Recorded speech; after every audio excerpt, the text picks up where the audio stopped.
kurus, berambut kusut, matanya merah macam tak tidur malam. Aku Hafiz yang Ustaz sebut tadi. Aku dah dengar suara tu. Aku rasa aku patut pergi. Tengok sendiri. Aku bangun. Baik, kita pergi. Kalau kau yakin boleh bantu, aku ikut. Tapi kita jangan cakap banyak. Banyakkan baca zikir. Kami bergerak berdua. Jalan ke tanah perkuburan lama tu memang tak terurus. Pokok-pokok besar melindungi langit, menjadikan suasana redup walaupun dah hampir tengah hari. Burung pun tak berbunyi. Pelik. Laluan ni dulu orang guna untuk ke kubur. Tapi sekarang, semua dah berhenti ziarah. Hafiz bersuara sambil sesekali menoleh belakang. Macam ada yang ikut. Aku diam. Aku dah mula rasa benda tu juga.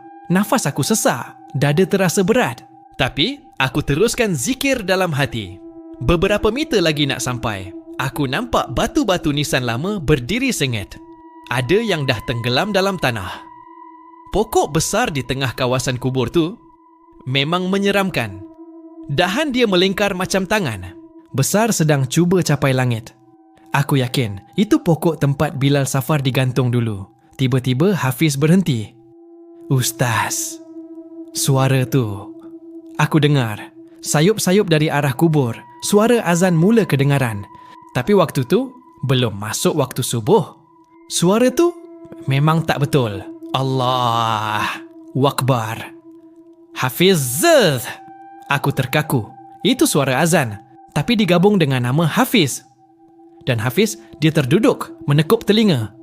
Dia panggil aku lagi Ustaz. Dia nak aku datang. Aku cepat-cepat peluk Hafiz. Kuatkan diri. Itu bukan suara yang sebenar. Itu bukan suara malaikat. Itu suara makhluk yang meniru. Jangan percaya. Tiba-tiba, angin kencang menerpa dari arah kubur. Daun-daun dan debu berterbangan.